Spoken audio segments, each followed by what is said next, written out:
and there's intimacy on the radio, and there's naturalness on the radio that can never be replicated on TV. The marvelous resurgence of radio as a political force in this country. News-related radio programming is evolving. There's a huge hole in our dialogue that can be filled by the synthesis of traditional radio and the freedom that comes from a live podcast.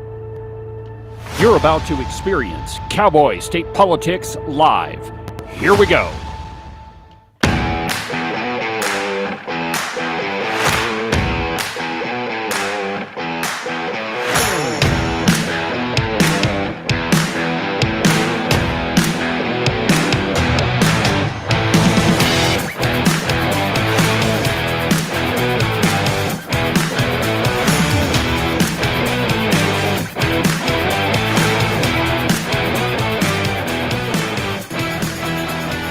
Good morning, my friends, and welcome to January 1st, 2025.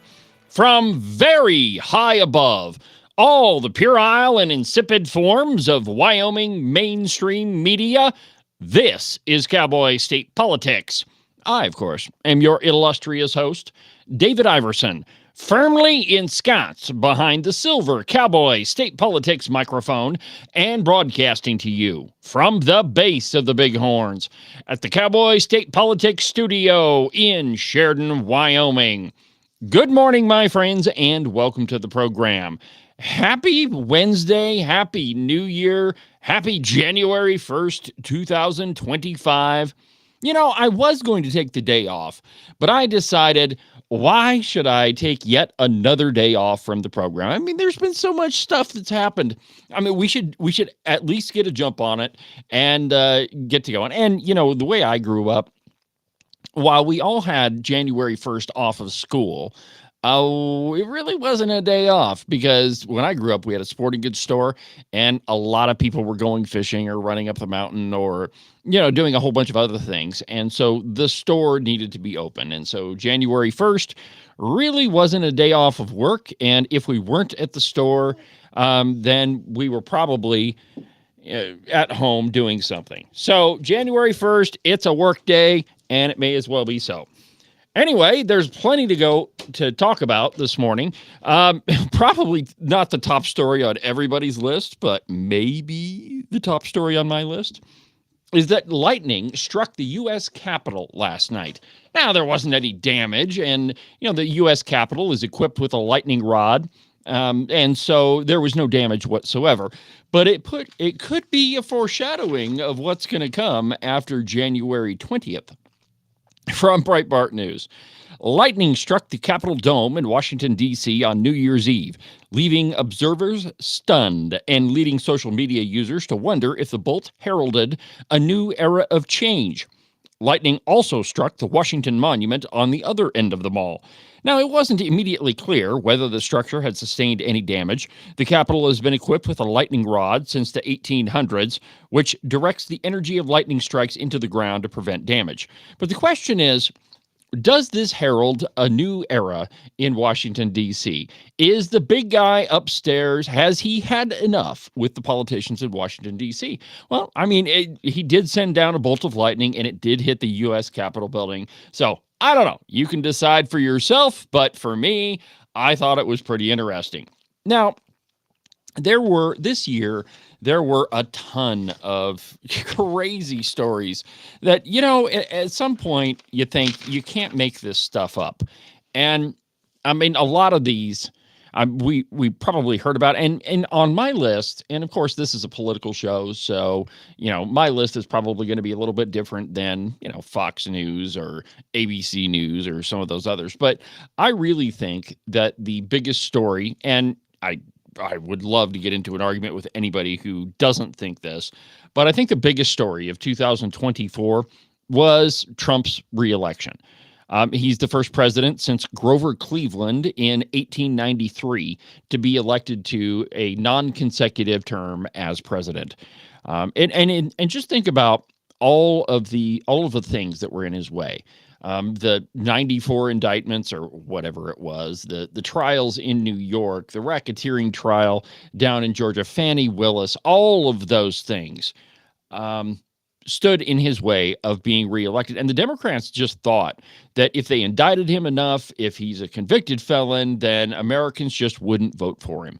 But as is typical with Democrats, they never really can put their finger on what the electorate is thinking. Oh, now I'll admit, Democrats get elected from time to time, but it's not for the reasons that the Democrat Party thinks.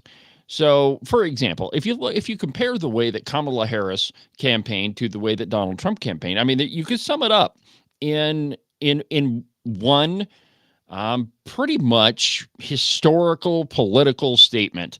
And it was James Carville during the Bill Clinton administration that he said, "It's the economy, stupid." And I was saying this from the very beginning, that typically people vote with their checkbooks. And when things are really, really bad in the economy, that's the only thing that they care about, because, they're more worried about taking care of themselves and their family.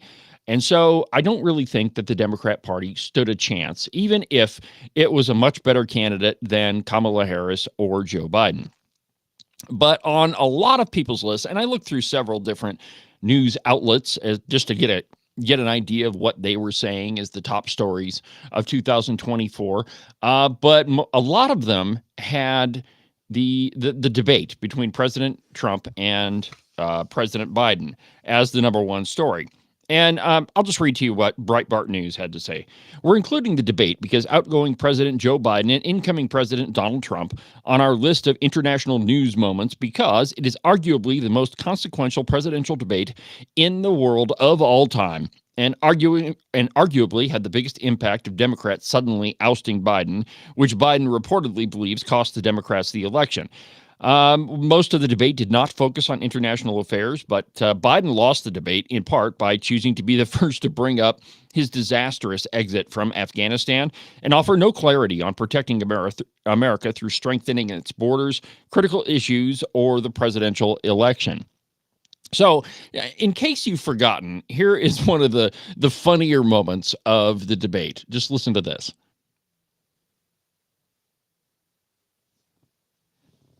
Here, let me rewind it. Initiative continue to move until we get the total ban on the total initiative relative to what we're going to do with more border patrol and more asylum officers. President Trump? I really don't know what he said at the end of that sentence. I don't think he knows what he said either. I don't know what he said at the end of this, and I don't think he knows either. Classic Trump, but that pretty much summed up the entire debate. And it was a failure of monumental proportions. Another item on my list is the balloon drone that flew across the entire country. And the Biden administration didn't shoot it down until it has traversed the entirety of the United States. It even flew over Wyoming and supposedly photographed F.E. Warren Air Force Base. That was a biggie. How about this one? Biden's decline. But I mean, this one, it really isn't constrained to just 2024 because the guy's been declining since he stepped into the Oval Office or before. But perhaps the biggest story here is that the media absolutely ignored it. Nobody expected them to cover it. It's just pretty amazing that they did their best to cover everything up. And then magically, it was the debate. Oh, Lord, look, he's way, way worse off than we thought. Nobody knew he was this bad off. Yeah, whatever. Another moment in 2024, the failure of I shouldn't say failure, but the collapse of the Francis Scott Key Bridge. That was a huge one. Now, if you remember, a giant shipping boat hit one of the pillars and the whole bridge collapsed. And I haven't seen an update on it, but I'm positive that they haven't had it rebuilt yet. Another one, and this one is probably pretty low on everybody else's list, but do you remember the school shooting in Michigan? And it's not the school shooting that's on my list, but that the shooter's parents were prosecuted and convicted. And now they're serving 10 to 15 years because allegedly they ignored the signs of this school shooter and that dad had bought his son a gun. And apparently, and the reason this is on my list is simply because it's the first time that we've accused and convicted parents for something that the son has done. You know, the old adage is the sins of the father are not rested on the sins of the son, or on the shoulders of the son. But in this case, it's completely the opposite, that the sins of the son are rested upon the shoulders of the father. Absolutely ridiculous. And I think it shows you exactly where our country was at that 10 seconds. And I don't think that you can say that that one particular incident is the entire mood of the country, but I think that it shows you, at least in Michigan, what was happening there. And, you know, it has a lot to do with who's in the Oval Office, who was in control of the government, the Democrats. The Democrats never take any responsibility for anything that they do. So, of course, you know, they're going to blame somebody else.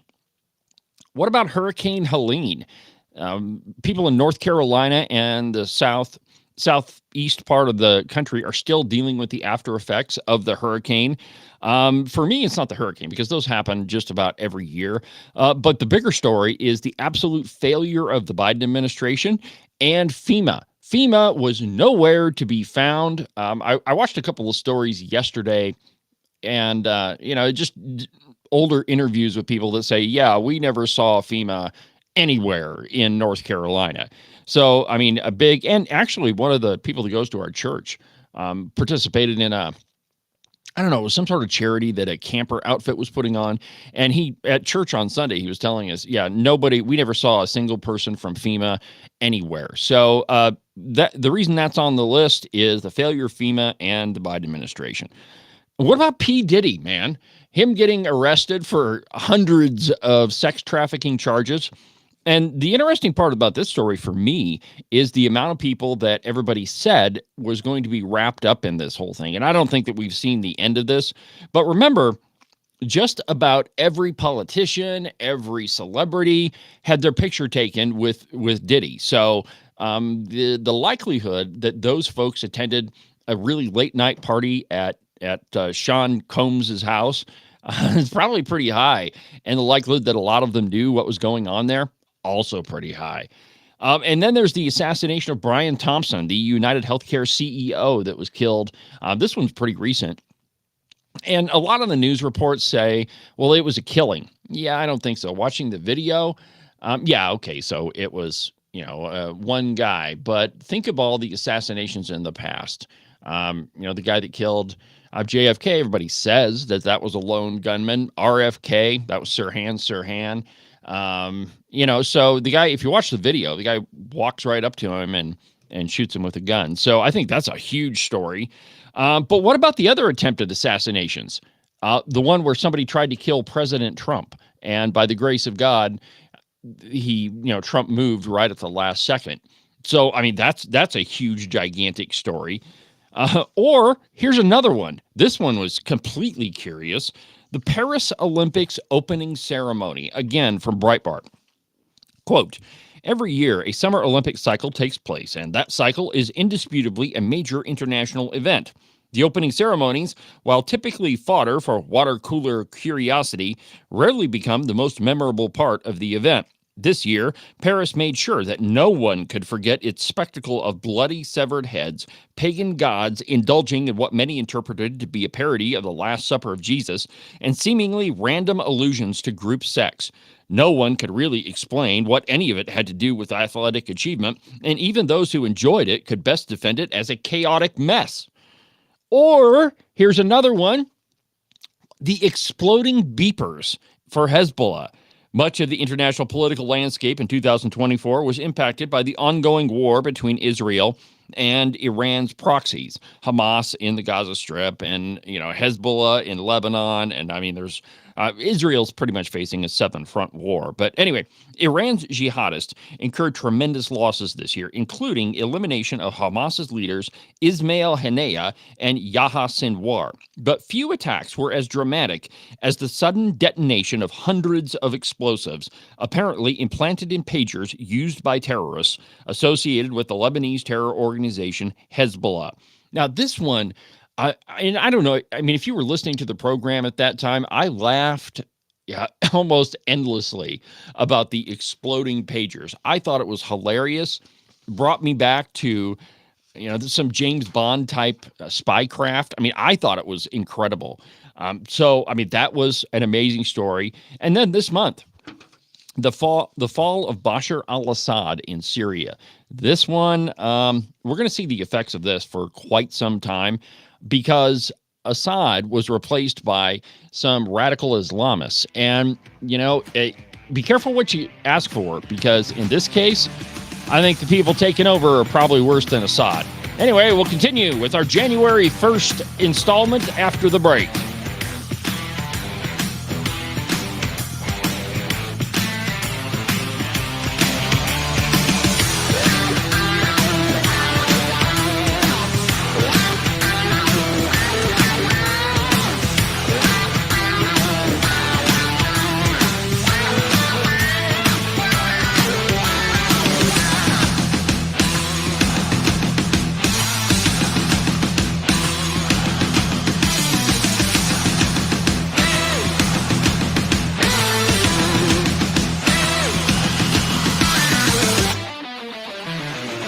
You are listening to Cowboy State Politics Live on the Independence Network. You're not going to find a better source of news, information, and entertainment than right here on the Independence Network. Now, we're making a few changes, moving a couple things around, out with the old and in with the new, and that whole spiel. Of course, you could listen to my program, The Ramble Room with Ken Pendergraft, Locked and Loaded with the good Representative Tony Locke from Casper. There's a whole bunch more coming on the Independence Network. Also, don't forget to check out the articles section at the website, independencenetwork.us. It's loaded with op-eds, commentary, and news from all around the Cowboy State.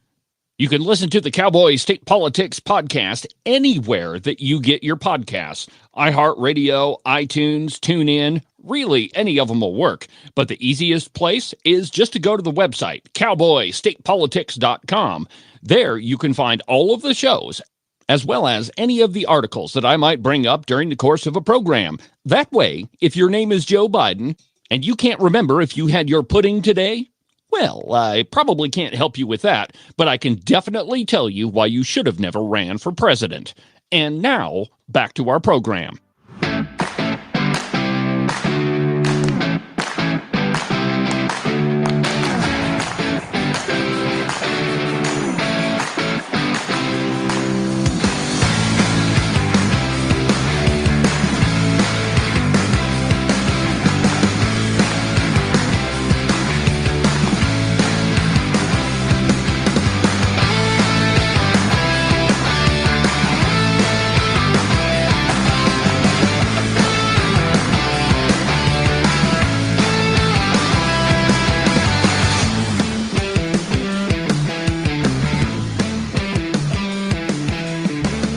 Welcome back to the program. New Year's Day on Cowboy State Politics Live, Wyoming's most listened to political program.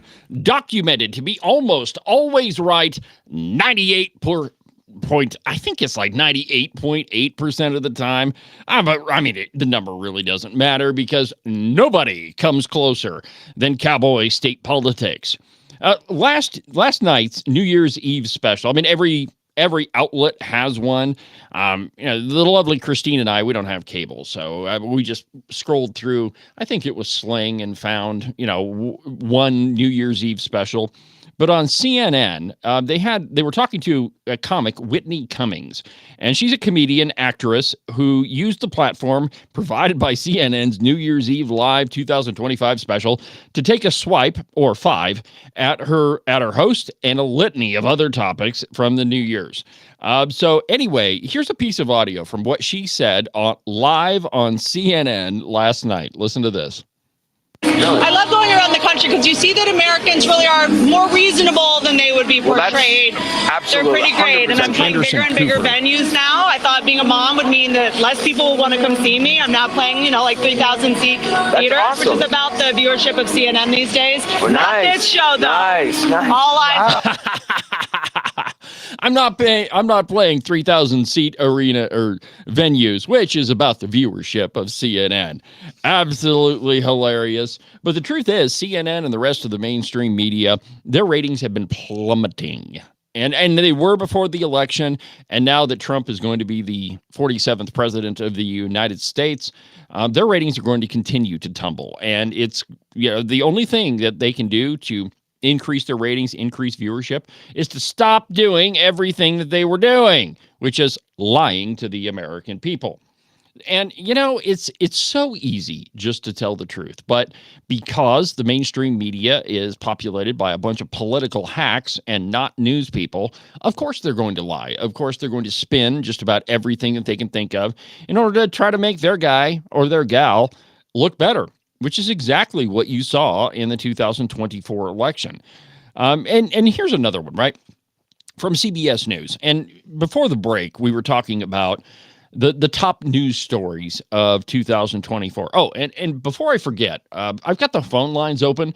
So if you want to be part of the program, go ahead and give me a call. The phone number here in the studio is 307-374-8989. 307-374-8989. If you want to be part of the program, just go ahead and give me a call. Let me know what you think the top story of 2024 is, and we'll see how your list compares with my list. But go ahead and give me a call. New Year's Day on Cowboy State Politics. Now, CBS News, they say that the top story of 2024 was the obvious cognitive decline of Joe Biden and how it was underreported by just about everybody. They're saying that that's the top story. Now, maybe it's a little bit of self-reflection on their part, but let's go. And this piece is written by, let's see, I found it on Breitbart. Here we go. And I quote, President Joe Biden's obvious cognitive decline was the most underreported story of 2024, CBS News reporter Jan Crawford claimed on Sunday. Conceding to the octogenarian's declining mental acuity appeared obvious to all but members of the corporate media, whose very job it was to cover the White House and its occupant. Crawford, the network's chief legal correspondent, stated that the nature of the entire 2024 election could have been reshaped if Biden's mental fitness had been addressed earlier in the election cycle by the Washington press corps and the cloistered Democratic political class. The reporter made her claim in response to a question from Face the Nation moderator Major Garrett. Now, remember, Major Garrett used to work at Fox News, about the most underreported story of 2024. And in doing so, affirmed doubts voters had long expressed about Biden's fitness for office, even as if he was entirely ignored by political reporters. Quote, undercovered and underreported. That would be, to me, Joe Biden's obvious cognitive decline that became undeniable in the televised debate, she said Sunday on the morning show. She further noted recent reporting by the Wall Street Journal, among others, including this outlet, and that's Breitbart News, addressed how the White House aides covered up Biden's mental decline over the past 4 years. And of course, there was that big Wall Street Journal report that described how Biden's aides, from the very moment that he stepped into the White House, were throttling the information that was coming to him. They were rearranging meetings that he was to be attending. They pretty much cut off Biden from his entire cabinet. So though Biden held the pen and Biden was technically the president, it became clear that it really wasn't Biden that was running the country. Rather, it was his aides, a group of unelected bureaucrats, probably all of which or most of which came from the Obama administration. So, according to CBS News, that's the most underreported story of 2024. Here's another funny one that caught my eye from Breitbart this morning.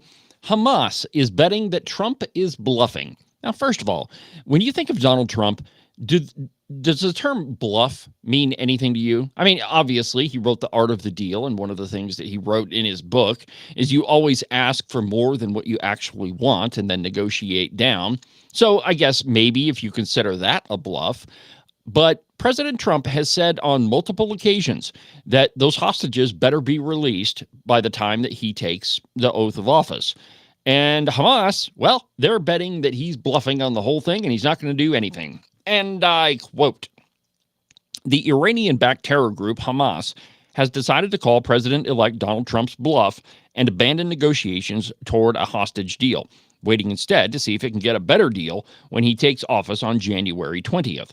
But Trump said at Mar-a-Lago on New Year's Eve, they better let the hostages come back soon, reiterating a threat that there would be hell to pay if Hamas did not free its remaining 100 Israeli hostages by the inauguration." And let's see here. Yep, I've got a soundbite of it. Here's what Trump said last night at Mar-a-Lago. Mr. Netanyahu, about a ceasefire deal, you said if they don't have one by the time you take office, there will be hell to pay. We're going to see what happens. Have you spoken with them about it? They better let the hostages come back soon.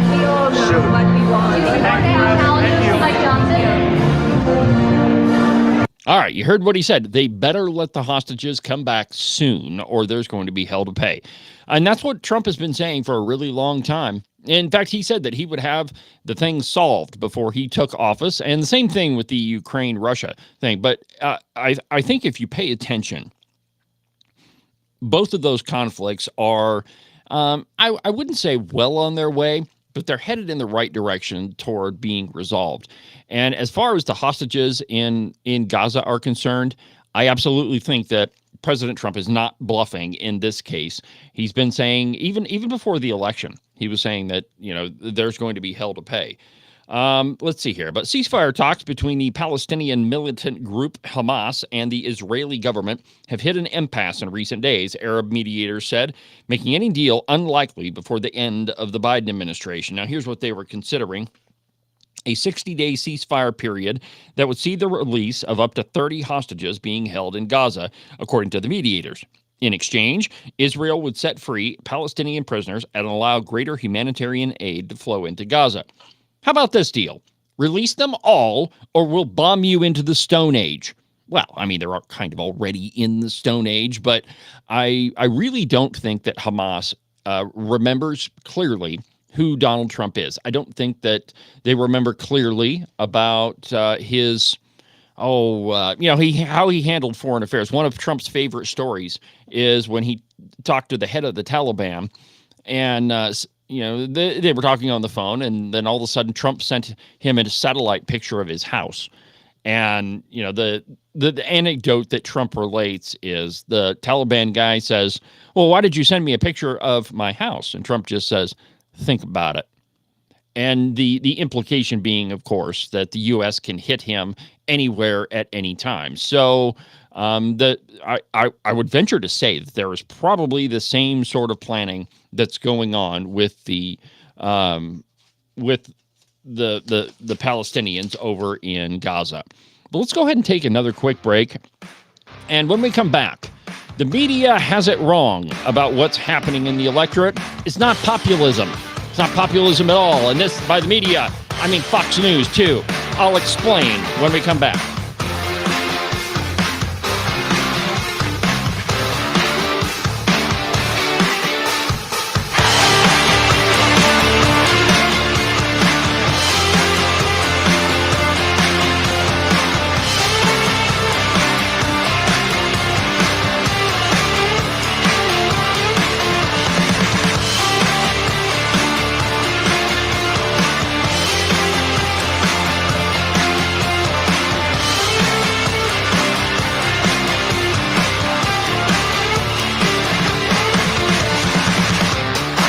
You can listen to Cowboy State Politics live every Monday through Friday at 10 a.m. on the Independence Network. Make sure that you subscribe and follow the Cowboy State Politics podcast. You can do that from the website, cowboystatepolitics.com, or anywhere that you get your podcasts. That way, you'll make sure that you won't miss a single episode of Cowboy State Politics. Cowboy State Politics is sponsored by FreedomGoldUSA.com. They are the working man's gold company. The economy is in turmoil. The stock market pretty much is out of control, and you never know what's going to happen with your finances or your income. One way that you can shore up everything is by investing in gold and silver. Go to freedomgoldusa.com/David for a free interview to discuss your options and find out if gold or silver is right for you. One more time, that's freedomgoldusa.com/David.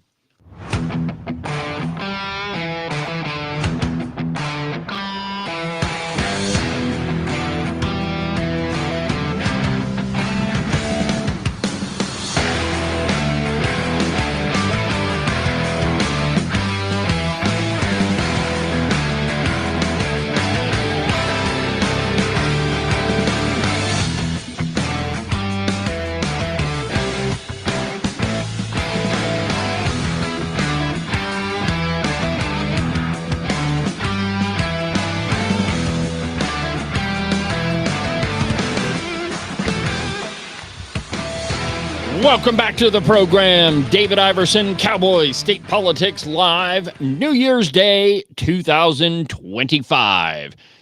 Now, since before New Year's Day, the media has been trying to explain exactly what happened during the election. And this includes Fox News.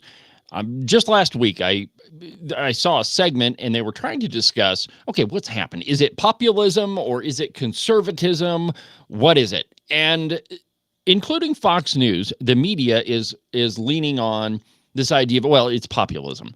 So, okay, first, what is populism? And loosely defined, it's the idea that it's the elites versus we, the little people. And that the country and politics are divided into those two camps. You're either one of the elites or you're one of the little people. And typically populism appeals to, the folks who are not in power.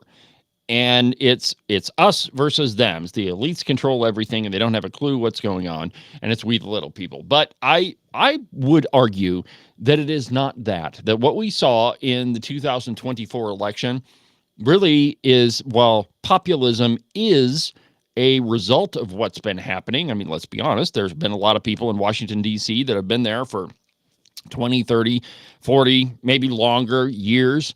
And they really are the elites. They're making decisions for the rest of us that we have to follow. What type of light bulb we're going to screw into our light fixture, or what kind of car we have to drive, or what kind of stove we have to buy, or refrigerator we have to buy. But it's the elites making all these decisions. Healthcare, another good example. The Obamacare. It was open enrollment just a little bit ago, so many people are aware of that. But even Fox News is playing into this idea that it's populism, that's all it is. It's the elites versus the little people. And they've been playing that mantra for quite some time. Here's a piece between Ben Domenech and Laura Ingraham, and this one is from 2022. Give it a listen. So it's a little bit long. We'll go ahead and listen to it because it's important to understand this. They're so radical. It becomes a caricature of itself, Molly. And I want to switch gears here because over at CNN today, Jake Tapper spoke to French President Emmanuel Macron. Now listen to the disdain that they both have for one particular growing political movement. This trend of nationalism, populism, and racism that we're seeing all over the world gaining power. How worried are you about this? We have a big crisis of democracies, of what I would call liberal democracies. Open societies and open and very cooperative democracies put pressure on your people. It could destabilize them. It could destabilize. Molly, democracy is working just fine. He thinks there's a crisis because the elites are losing. Notice how he conflates racism and populism. Tapper, too, in the question, right? I mean, because I guess everybody in Sweden now is a racist. Is that what he's saying? So what Tapper is doing is recognizing that conservative populism, which is helping out the Republican Party quite a bit, making it a very powerful political movement, is multiracial, working class. It has ideas that are very popular and able to deal with some of the major problems that are going on in the country right now. And Jake Tapper doesn't like that because he is a liberal Democrat. And so he tries to tar it as being... All right. That's enough. You get the idea. But the media, including Fox News, is trying to paint what's happened in our country as populist. That is, it is the elites versus we, the little people. And it does have some symptoms of that. I'll give them that. Because there have been people in power for a very, very long time that are making decisions for we, the little people, that we have to follow. So in that sense, yes, there is a populist undertone to the political attitude of what's been happening in the country, but it's really not that. It's not populism, it's conservatism. And I attribute it to, I mean, there's probably a number of things that made people aware, but I think that the electorate in total is becoming more educated on what's been happening politically in our country. Just think about Wyoming, for example. Until Cowboy state politics came along, there really was no conservative media outlet. And I'm not being arrogant here. I'm just saying that the truth is there was not a conservative media outlet. Cowboy state politics came along, and I'm not saying that this show was the catalyst behind a lot of independent media in the state. All I'm saying is that this program captured lightning in a bottle at just the right time. And now there are a number of different outlets, all independent. There's still the big media outlets, the Cow Pie. They're probably the biggest one in the state. But if you pay attention to them, they're not conservative in any way. But I think that no one probably embodies what happened in the election better than incoming Representative Marlene Brady. Now, I haven't had her on the program, but she's definitely on the list. When we get closer to the legislative session and probably during the session. But here's what she did. She was running against Tony Nemec, and she printed out his entire voting record and put it in a big binder. And when she went door to door, she had the binder with her. And when there was a question about Tony Nemec's voting record, she just flipped to the page and said, well, I have it right here. You can read it for yourself. He votes with the Democrats almost all the time. And that's what she did her entire election while she was going door to door. And shockingly, magically, poof, it worked. There was nothing magic about it. It was that she was educating her constituents. And that's exactly what happened across the country.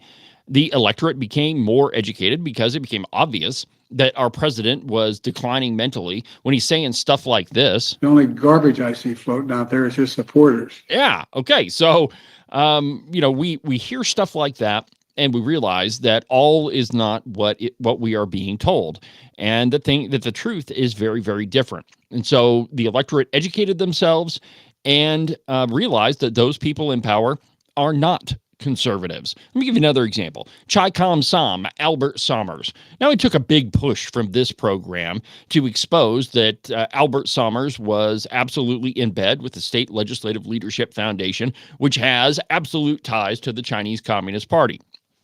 That helped. But really, it was exposing his liberal voting record. Albert Sommers was one of the most liberal people in the House of Representatives. He voted with the Democrats way over 80% of the time. So Laura Pearson, now soon to be Senator Laura Pearson, just exposed his voting record. And wow, wouldn't you know, the folks in that district are not nearly as liberal as Albert Sommers. So it's not populism, though it does have some, I guess, an aroma of populism to it. But that's just by virtue of the folks that have been in power for a very, very long time. Really, this election exposed that most voters are center-right, that the country as a whole is really center-right. And when they're educated, they tend to vote more conservatively. Now, there was a piece on PMSNBC, and it was Nicole Wallace talking with, let's see here, who was it? I don't have his name here in the piece. But anyway, it was on Nicole Wallace's Monday program Deadline, and they were talking about this populism idea. And I've got, it's quite a long series of sound bites, so I've broken it up into three. But let's go ahead and take a listen to the first one. Check this out. Hold. Yeah, I mean, I think that the study of MAGA is essential to defeat MAGA, right? And if you want to go to the country in 4 years with the political movement that defeats MAGA, you have to understand MAGA. And so to me, this is a story that is, as Stuart said, the personalities in conflict, you just can't look away, right? But the idea that one figure, and I think it's Bannon in this case, is trying to preserve something that to him as a MAGA enforcer is, I don't even know the vocabulary. Okay, all right. Hold on a minute. All right, so there's a number of things going on here. So the left has to paint the conservative movement that happened in this election as with a monolithic word, a monolithic idea, and that's MAGA. It's all, everybody's MAGA, and it's just this one idea. And if you'll notice, she referred to Steve Bannon, who was one of the top members in Trump's first administration, and she called him an enforcer. So it's this whole idea, how do we defeat MAGA? Well, we have to study MAGA. We have to understand MAGA. Well, this one segment exposes their lack of understanding of what happened in the election. It's very clear if you listen to them. Most Democrats have no idea what happened. Let's see if I got another soundbite here. Maybe I do. I'm looking for one. Nope, I guess I don't have it. Anyway, here we go. Listen to this. Okay, so this is Representative Connolly talking about the election. And the only reason I bring this up is to show you that the Democrats really don't have a good bead on why they got beat. But listen to this.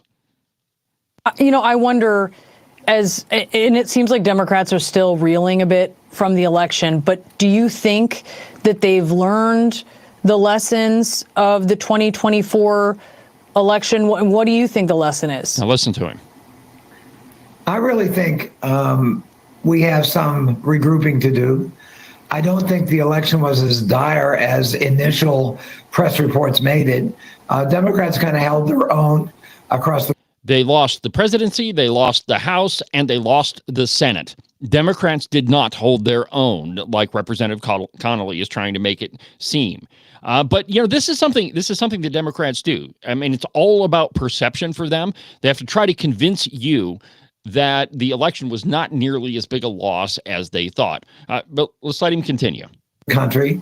We had some significant losses in the Senate because of bad geography. We picked up one seat in the House, and we kind of held our own mostly in state legislatures. But that doesn't mean that we can't improve and we can't learn, upon reflection, lessons from this recent election. I think how we use language is really important. I've succeeded here in Northern Virginia in building a Democratic majority. That's enough. He goes on to talk about how the Democrats use language and they have to be better at explaining things. But this is the same thing that Democrats say all the time. Well, the reason why we lost is we just didn't explain it enough. As if the electorate is so stupid that they can't make up their own mind. But the important thing here is that the Democrats really don't have any frame of reference to draw from. They just look at an election in which they lost everything, and they say, well, it's the people. They're just too stupid. They couldn't understand how important our ideas were.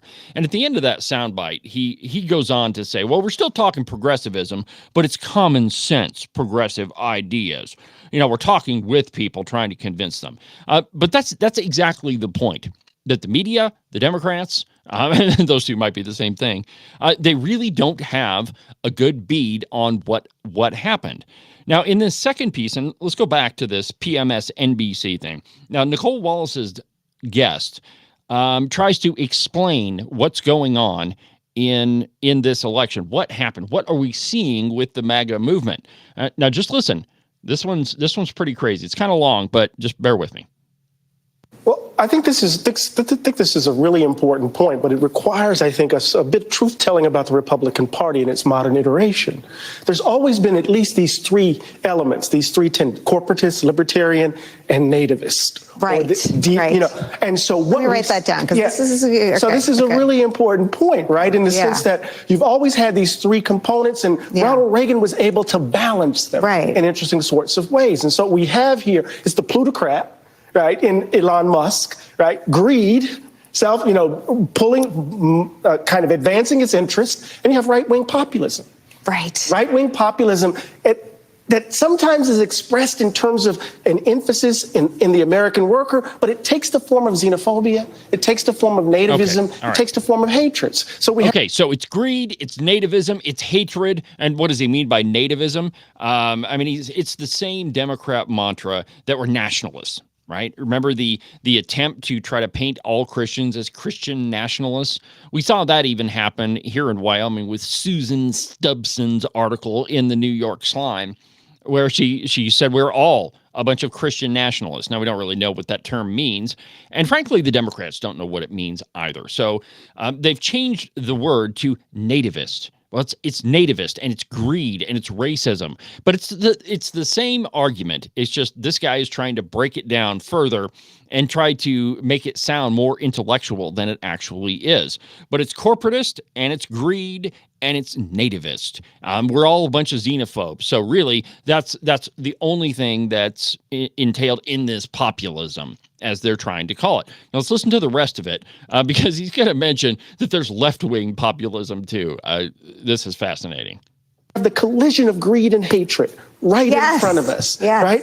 And that's at the heart of Trumpism, of MAGAism. It's always been greed, always been selfish, it's always been hatred. And now it's in full view. It's always been greedy. It's always been hatred. That's the only thing that the Democrats have in their quiver to explain what's going on. But because, and think back in the election, how many times was Donald Trump and Republicans called racist?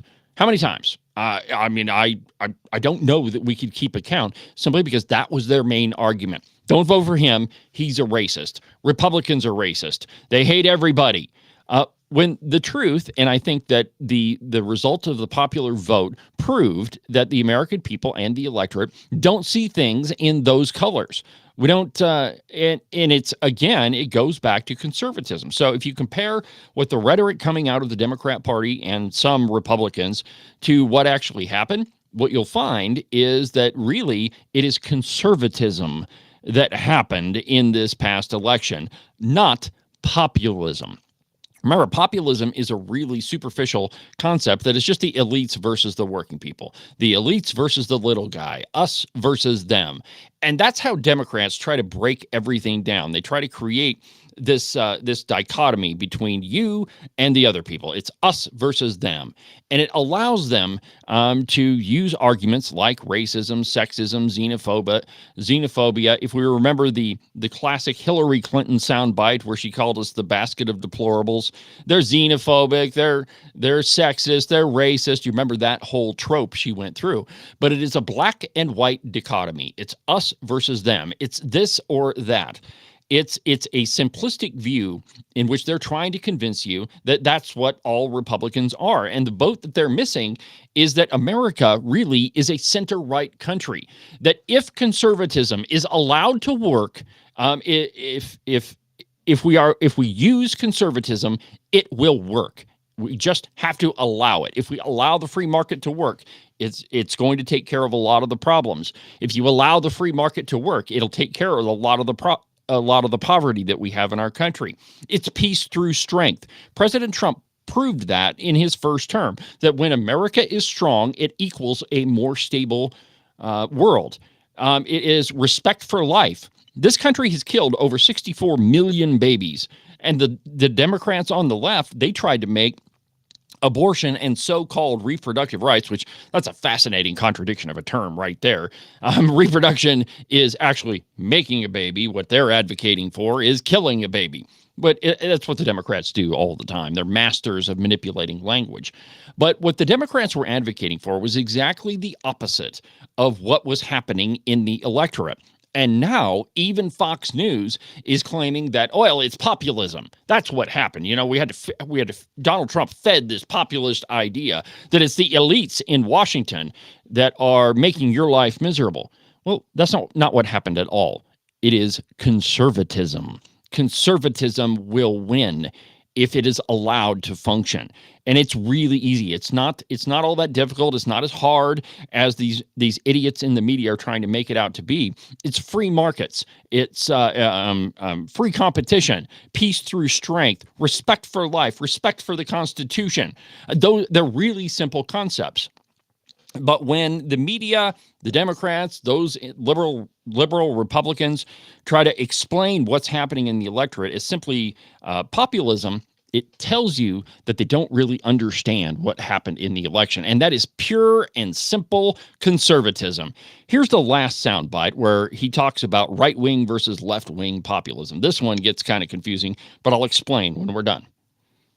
What's so amazing about your articulation is it's like two tarantulas in a bowl. There's nobody to root for, right? Because you're watching this like ugly collision where Musk is arguing for his own bottom line. Bannon is arguing for sort of the ideologies at the root of MAGA's sort of nativist underbelly.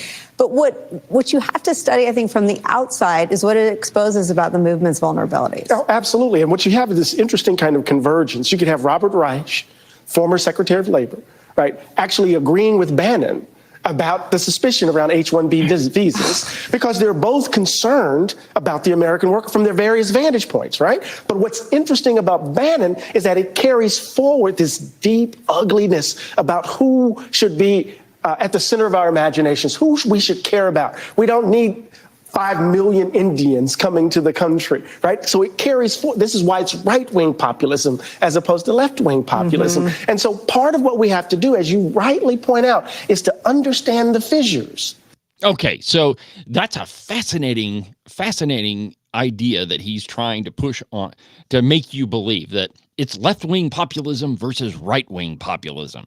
Now, left-wing populism, and again, it's switching around of the words. It's using spooky language and just trying to convince you of something that's not true. Left-wing populism is socialism. It is the proletariat versus the bourgeoisie, those people in power.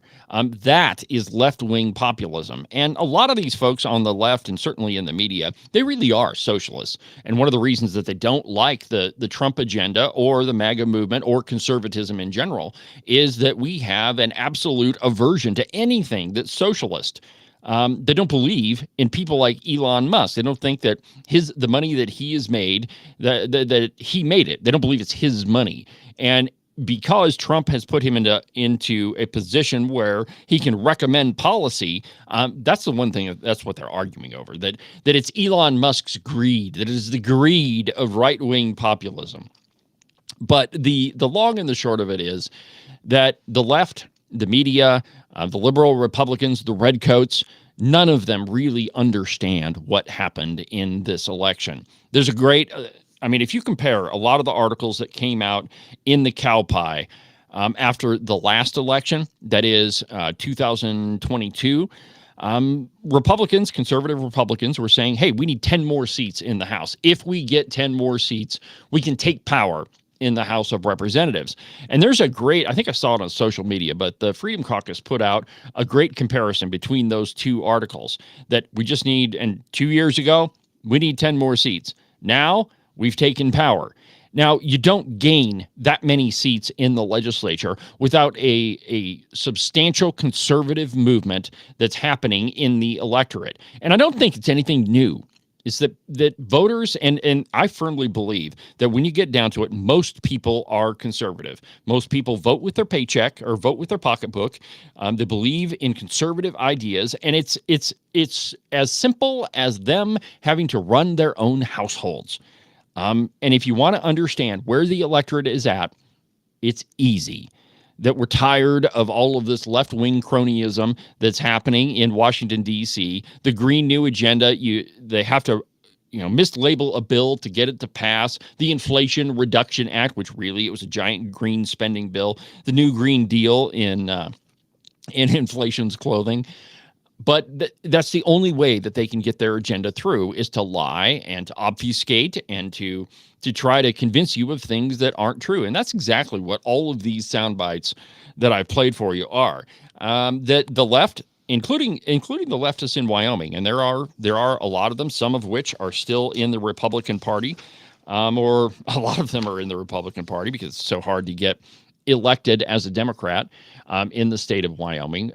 But they're going to continue to try to paint you as a racist, paint conservatives as a racist. And if you look through the list of bills that are already on the Wyoming legislative website, there's a lot of them that are big, giant traps for conservatives. One of them is the sales tax on guns.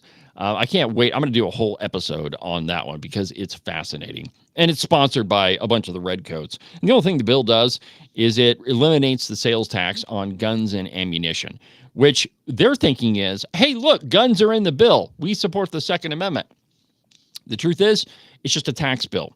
And it's a superficial and transparent ploy to try to convince the electorate that they're actually in support of the Second Amendment. So I'm going to do a whole episode on that one.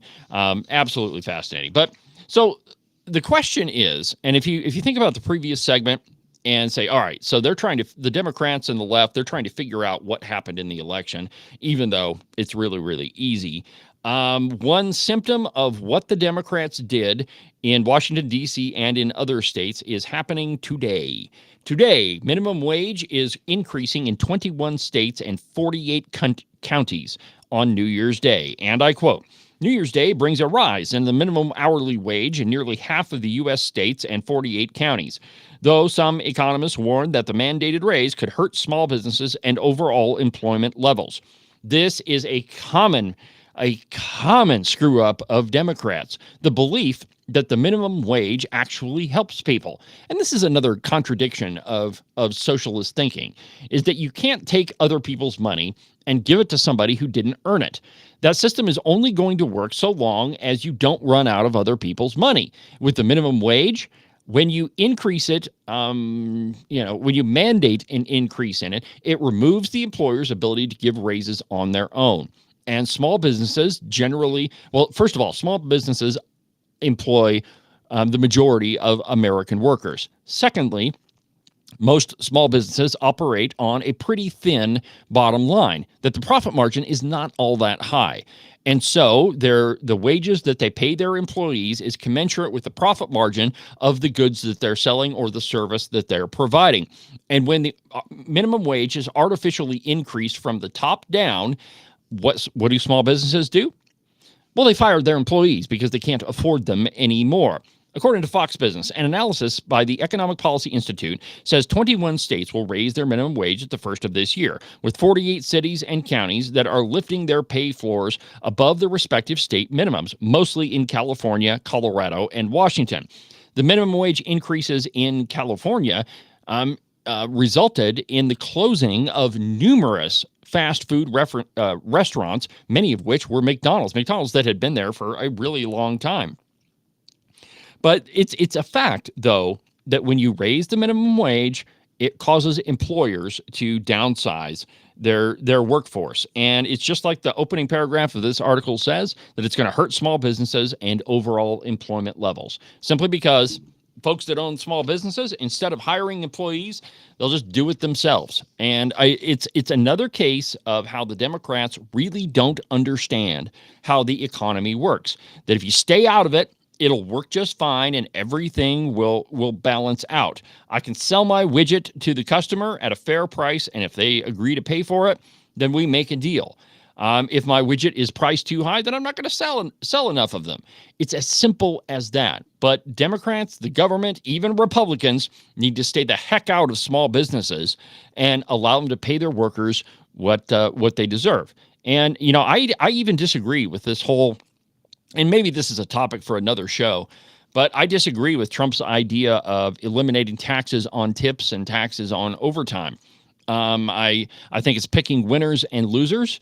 And I think that the idea comes from a good place, but the fact is you're still picking winners and losers, and it's still government monkeying with the free market. Now, if you want to lower taxes for everybody, not just one particular group. But like I said, that's a topic for another time. Let's see here. We've got about a minute and a half left. Let's see here.